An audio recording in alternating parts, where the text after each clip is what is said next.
Hi, everybody. Welcome to the Jimmy Dore Show. I'm here with Ron Placone and Steph Zamorano. I'm miserable. Howdy, howdy. And they switched seats. It's been a crazy couple of days in the news media.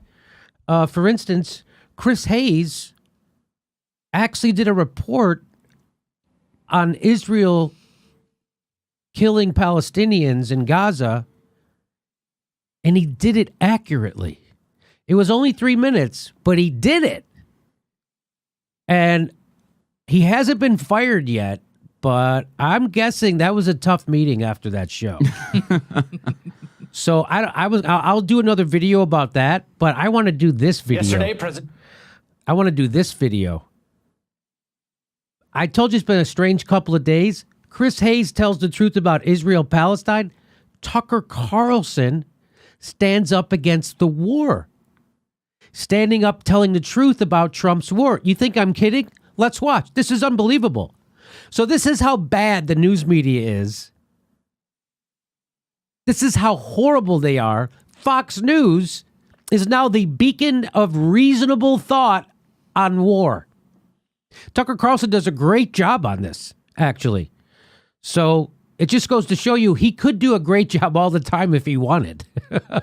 So watch this. Good evening and welcome to Tucker Carlson Tonight. Leaders on both sides of the aisle in Congress, in the media, in our intelligence services, in virtually every overfunded think tank in Washington, have suddenly aligned tonight on a single point of agreement. America must go to war in Syria immediately. Bashar al-Assad cannot continue to lead that country. He must be overthrown. So when the news media, the Democrats, the Republicans, the military-industrial complex all agree on that, something's wrong. Something's wrong. There's nobody's allowed to be an anti-war voice? No. Except Tucker Carlson. Assad is an evil man, they tell us. His latest crime is a chlorine gas attack carried out over the weekend by his forces against a rebel-held suburb of Damascus. Assad's poison gas suffocated children. Pictures of the aftermath of that are all over the internet, and they are horrifying. Assad is a monster. That's the official story. Almost everyone in power claims to believe it. The push to war in Syria, by the way, has united politicians from both sides. Lindsey Graham and Howard Dean typically agree on very little. Not much at all. But today they are both calling for war in Syria. Graham is demanding massive attacks on the Syrian military. Dean is going even further than that. On Twitter, he called the president, quote, a wimp for merely sending thousands of troops and launching tons of bombs at Syria. That's not enough for Howard Dean, who, as you may remember, once ran for president as the peace candidate. Tonight, he wants total war in Syria. Television pundits, of course, strongly agree. This morning, the foreign policy team over on MSNBC explained that it's far more important for American troops to fight in Syria than it is to secure our own border here in America. Watch. Now, this is pretty stunning. If you're not sitting down, please sit down. This is even me. I was like slack-jawed at this. So here's Andrea Mitchell. These are people, Andrea Mitchell, who's lived through the Vietnam fake war, lived through the first Gulf War fake war, lived through the second Iraq war fake war, Libya fake war, and now here she is, and here's what she has to say. Question that now, all these years later, it is Donald Trump's challenge. He has to take action. He's spoken to Macron. What he ought to do is He has to take action. She's lived through how many bullshit wars? And here she is on TV. She's given a platform and she advocates he has to have more war. Well, and let's point out, can I add real quick that the outlet here, this is Tucker Carlson on Fox News, they're showing an MSNBC clip. So just underline that the right-wing network is criticizing the supposed left-wing network. We all know that's not what it actually is, but they're criticizing the left-wing network for being too hawkish about war. Yes. The right-wing network is doing that to the progressive And network. you wonder why we have Trump? And you still wonder why we have Trump? We have two parties that are unbelievably pro-war, and you wonder why we have Trump, who promised to take us out of the Middle East, and then the intelligence community blackmails him for 2 years straight, and now he's going to do it for him. Here we go, more Tucker Carlson. action. There has to be a comprehensive response. As Trump leaves to fight his imaginary border war, he's leaving the real war where we could make a difference and said he's turning it over to Assad. The real war, where we can make a difference. What real war? ISIS and al-Nusra are trying to overthrow Assad, who's a secular leader. For what? Why are they doing that? Why? Why are we involved? We're right now assisting Saudi Arabia in creating a genocide in Yemen. But but now we care about people in Syria? Really, Joe? You fucking knucklehead. To Iran and to ISIS, this is something that Barack Obama wouldn't even do if confronted with these set of facts. Trump has to take action in Syria. Everyone nods sagely. That ought to make you nervous. Universal bipartisan agreement on anything is usually the first sign that something deeply unwise is about to happen, if only because there is nobody left to ask skeptical questions. And we should be skeptical of this, starting with the poison gas attack itself. All the geniuses tell us that Assad killed those children. But do they really know that? Of course they don't really know that. They're making it up. They have no real idea what happened. Actually, both sides in the Syrian civil war possess chemical weapons. How would it benefit Assad using chlorine gas last weekend? Well, it wouldn't. Assad's forces had been winning the war in Syria. The administration just announced its plans to pull American troops out of Syria, having vanquished ISIS. That's good news for Assad. And about the only thing he could do to reverse it and to hurt himself would be to use poison gas against children. Well, he did it anyway, they tell us. He's that evil. Please. Keep in mind, this is the same story they told us last April. Do you remember that? It was almost exactly a year ago. The new administration announced it was no longer seeking to depose Assad from power. Regime change was no longer our policy. So the usual war chorus in Washington started yelping, went berserk, and days later, Assad supposedly used sarin gas against civilians in Syria. There was video. We bombed a Syrian airbase in response to that. At the time, this show asked what seemed like the obvious question: are we really sure that Assad did that? It seems weirdly timed and counterproductive to him. Shut up, they explained. Of course we're sure. What an unpatriotic question. But of course they were lying. 2 months ago, the Secretary of Defense admitted that actually we still have no proof that Assad used sarin gas last year. The story, it turns out, was propaganda. It was designed to manipulate Americans, just like so much of what they say. We've seen this movie before, and we know how it ends. But just for the sake of argument, let's assume they're not lying this time. Let's assume Assad did just use chlorine gas. So it strains a reasonableness. It all credulousness. It's makes absolutely no sense, completely counterintuitive, and it happened exactly the same way twice. He's completely right. Mattis admitted in February that there is absolutely no evidence that Assad did a sarin gas attack. Zero evidence. That barely got reported, but we already did the bombing.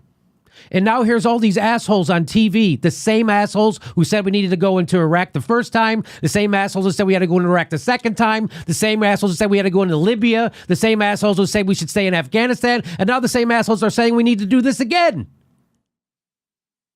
And it's so easy to see through them. Tucker Carlson, because all you have to do is read and remember. Kids. He's perfectly capable of that, by the way, not defending his moral character. Let's say he did do it. Would that be worth starting a new war over? Overthrowing Assad's regime in Syria would result in chaos. Many thousands would die. In fact, let me just put it to you this way. So we want to start a war because he gassed 60 people. That's how many people they say were killed, right? Yeah, we got 40, we have dozens, we have 60. Not 60 people killed in this gas attack. That's what they say. So let's take them at their word. Okay, he killed 60 people with a gas attack. We bomb hospitals all the time. We're right now helping Saudi Arabia commit a genocide in Yemen. Right now. We killed 500,000 Iraqis with our sanctions in the 90s. Look how many... We don't care about killing people. That's not what this is about. If we cared about killing people, we'd be trying to stop this genocide in Yemen, but we're not. Well, I'd also add, if we were worried about killing people, we would provide health care for our own citizens. Right. You might likely see the genocide of one of the last remaining Christian communities in the Middle East, and we ought to care about that. Some of the dead, of course, would be American servicemen. A new war would cost us tens of billions of dollars, maybe hundreds of billions. Would it make America safer? Would it make the region more stable? Let's see. How exactly did regime change work in Iraq and Libya? Doesn't matter, say our moral leaders on CNN and everywhere else. Atrocities like this cannot be tolerated. Okay, but let's be real. We do tolerate atrocities like this all the time. For example, there's a devastating famine killing children in Yemen right now. The Saudis are causing that famine. Does this guy sound like he's just... are we doing the same news show together? Are you kidding me? I've been doing... You look at our Syria, look at this, and then look at... He must have watched our video, and then he dropped this video. Or it's just so goddamn obvious that anybody who isn't trying to screw you into a war can see the difference. It's obvious. And Tucker Carlson, for whatever reason, decides to tell the truth about this right now, which is fantastic that he's doing it, and it's fantastic he's doing it on Fox. That's fantastic that he's doing it there. That's much more helpful than me doing it here, I think. And I didn't read anywhere that he lost advertisements. Oh, he didn't lose advertisers? No. Oh, okay.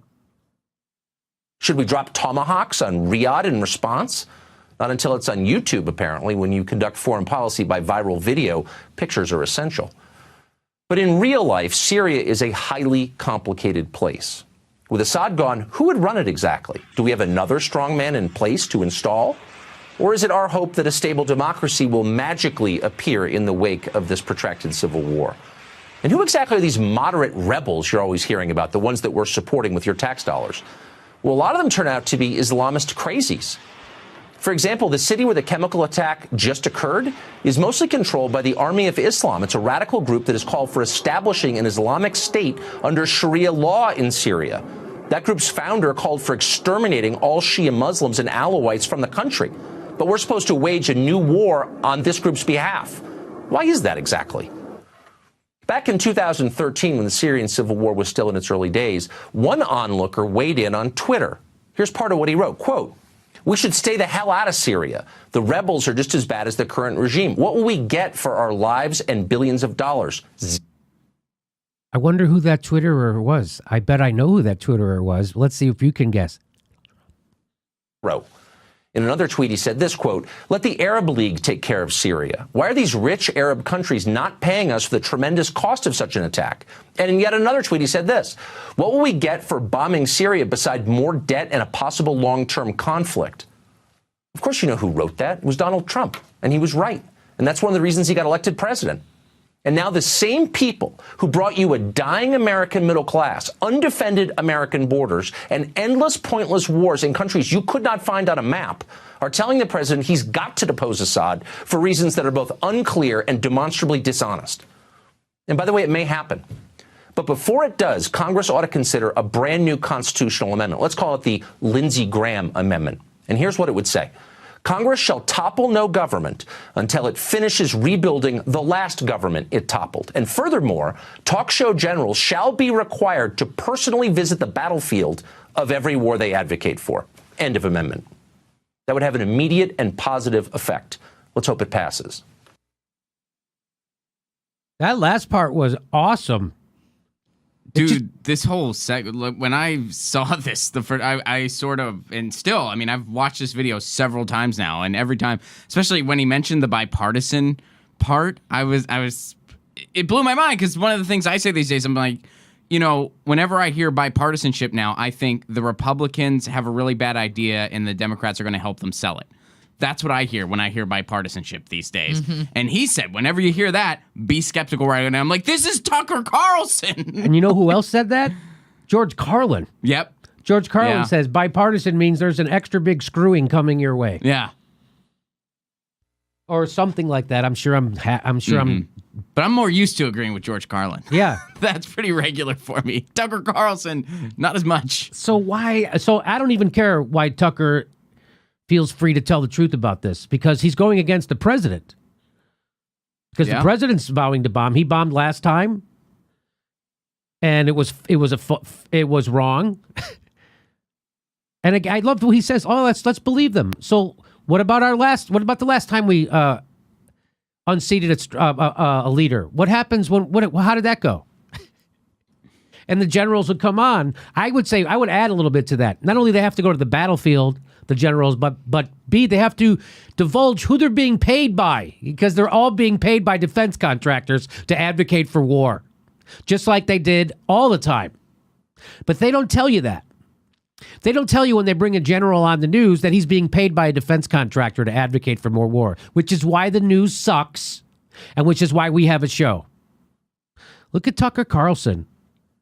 I bet you he got advertising on that. I did a segment almost verbatim what he said, very similar, parallel to exactly what he said. They demonetized our video. YouTube can't have that getting out, but I'm sure it's all, but so the advertisers don't mind.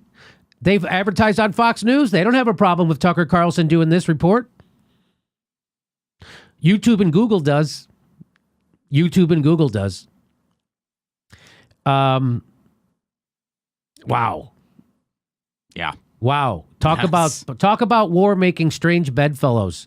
Tucker Carlson. All right. And all right. Wow. If I just heard that transcript being read by somebody, I'd be like, oh, I got to subscribe to this person. Yeah, that Who would is be that?